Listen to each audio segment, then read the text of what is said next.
What if we could personify and condense the history of government on this planet into one person having one conversation?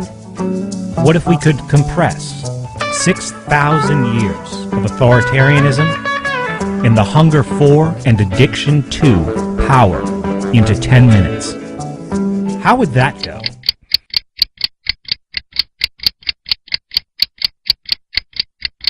Hey there, stranger. Is that yours? All right, now it's mine. And just in case you're thinking about doing something stupid, you should know that it is totally within my power to just murder you. All right, transaction complete. Da-da-da-da-da. On my merry way with my new stuff. Wait a minute. This is not going to work in the long run. This is not sustainable because I'm just really outnumbered. And most of these humans are just not like me. They don't want to live in a world where people just go around enacting random violence on each other to get what they want. All right, so I'm going to need to come up with some kind of a story here.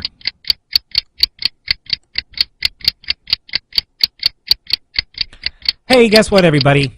I'm a god. So, you know, you're probably just going to want to do what I say.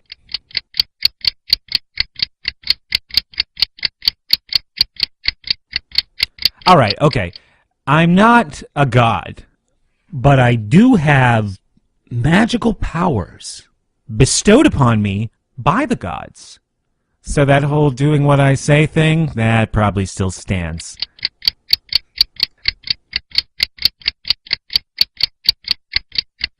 All right, fine, fuck.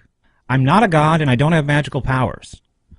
But there is a god, and what I meant by all that was I have a personal relationship with God, so I talk to him. And by the way, I can tell him about you and your little disobedience problem. And, you know, he lets me know what he wants happening down here on Earth, and I make sure that that happens. And frankly, I really don't even understand why you would question me. I mean, if your ideas were so good and you were so great, God probably would have chosen you as his special friend instead of me. But did that happen? No. And it's pretty stupid to be questioning such a good friend of God, because you don't want to get God pissed. Do you know what God does when he's pissed? He floods the friggin' planet, okay? So you're really just going to want to do what I say.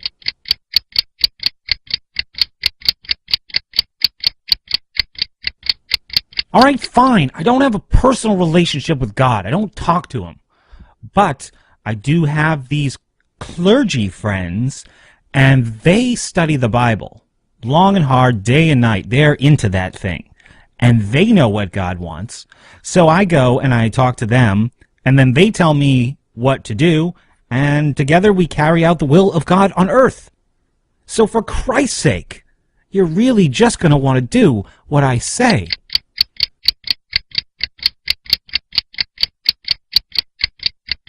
Okay. Okay. I don't do the will of God.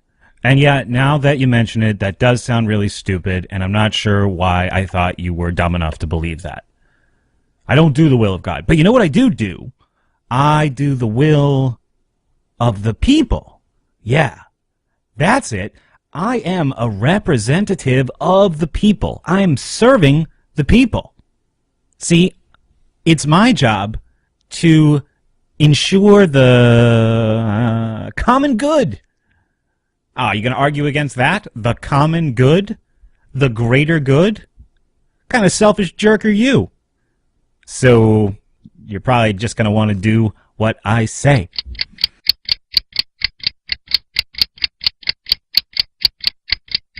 All right, fine. I don't do the will of the people. And again, yes, now that I think about it and I hear myself saying it out loud, that sounds really stupid. How could the people have a will? I get it. But you know what it is? Like, some people don't know what's good for them. You see, they just lack the intelligence and the foresight that I have. So sometimes I need to do things that I know will be good for people in the long run. even if it doesn't seem like it's good for them right now. That's my job. Hey man, it's a complex world. People can't be trusted to understand all the little intricacies of everything that's going on, so they need someone like me to do that job. And of course, I can be trusted with that kind of power, so you're really just going to want to do what I say.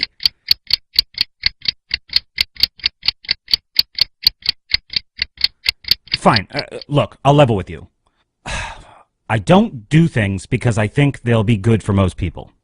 I do these things and I seek this power because it benefits me and my friends. The thing is, people gave me a shit ton of money to get into this position of power. And then I win and I got to do all kinds of favors for all kinds of people. Now, I know you might not be thrilled with some of the things that are going on in the world. You know, you look around, you see these foreign countries, these poor peoples, piles of dead bodies. But if you could put yourself in the shoes of the moneyed interests behind my seat of power, you would totally understand why we do it. But given your current position, I guess I shouldn't expect you to have any sympathy for my friends or any respect for their goals. Oh, and here's something else you should probably know. There's people in caves right now plotting to murder your whole family, because they're jealous of the privileges that I give you. Oh, and by the way, the planet that we're living on is dying, and it's probably going to flood. Again. So, if people like me weren't around to be on top of this kind of stuff, you would be SOL, buddy. SOL. So you're really just going to want to do what I say.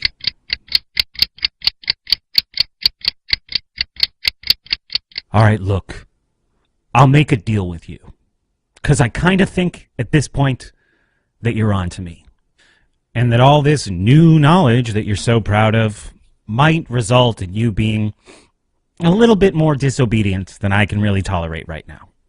If you just stay quiet and apathetic, and you don't rock the boat, I will give you free shit. How'd you like all of your worries about medical costs to be a thing of the past? Poof! I can make that happen. You want some money for your kid to go to college? Poof! I can do that too. But I need you to be quiet. I need you to just be like a little nut or a bolt in a finely tuned machine. I don't need you gumming up the works. So here's the deal. Shut up, get free shit. I mean, why worry about all of these wars and all of this corruption and all of the opportunity costs when you can just get really excited about all of the little things that I'm doing for you, that I'm making possible for you with my magic right now? And just in case you're thinking about doing something stupid, you should know that it is totally within my power to just murder you. All right, transaction complete. So, looking back, do you see how a reliance on violence and threats and bribes and myths never really seems to get the power-hungry where they're trying to go? But fortunately, for the rest of us, this conversation contains another voice, a voice that you didn't get to hear. And that is the voice of reason, the voice of curiosity, and expanding knowledge throughout time.